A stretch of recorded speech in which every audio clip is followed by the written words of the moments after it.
Bonjour à tous chers amis, bienvenue sur ma page YouTube. Je vous remercie davantage. Déjà, je me nomme Zogay Yannick, élève ingénieur à l'université de Ngaoundéré, plus précisément dans l'école de génie chimique et des industries minérales. Alors, aujourd'hui, nous parlerons précisément dans le cadre informatique, de manière plus spécifique, de la partie matérielle de l'ordinateur, encore appelé ici hardware.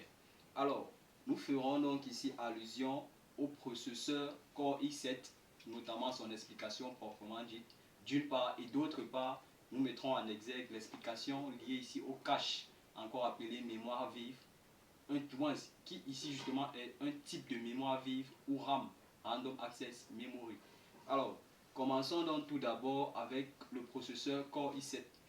Le processeur donc Core i7 est clairement un composant de l'ordinateur, tout naturellement situé plus précisément dans l'unité centrale. Ce dernier est constitué donc de 7 cœurs, étant ici des microprocesseurs permettant d'accélérer la vitesse d'une part de transfert de l'information du processeur même jusqu'à la mémoire centrale ou principale RAM, et également d'accélérer la vitesse de traitement de l'information par le processeur lui-même. Bien, donc de ce fait, nous mettrons donc ici en exergue par la suite les différentes caractéristiques du processeur en question. Logiquement, le processeur ici est caractérisé par, d'une part, la fréquence, une fréquence donc ici bien déterminée. Cependant, étant donné donc la nature du processeur, ce même processeur est lié à une fréquence élevée, voire 800 kHz, 800 à 1000 kHz. Bien.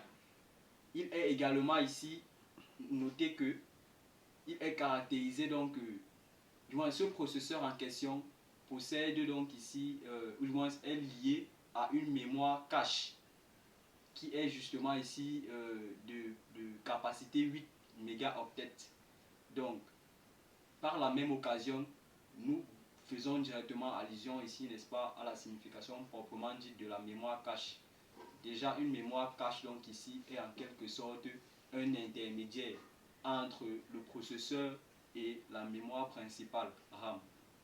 Ce dernier, bien évidemment, permet donc ici d'accélérer le processus, comme on l'a dit, le processus de traitement de l'information, en ceci que il approuve directement l'accès du processeur jusqu'à lui afin de pouvoir récupérer les données, et les données du moins donc ici qui sont fréquemment ou récemment utilisées, et les traiter.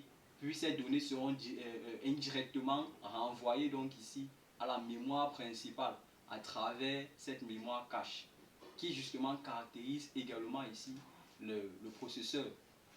Logiquement, ces mémoires cache, comme on l'a dit ici au début, est de 8 mégaoctets.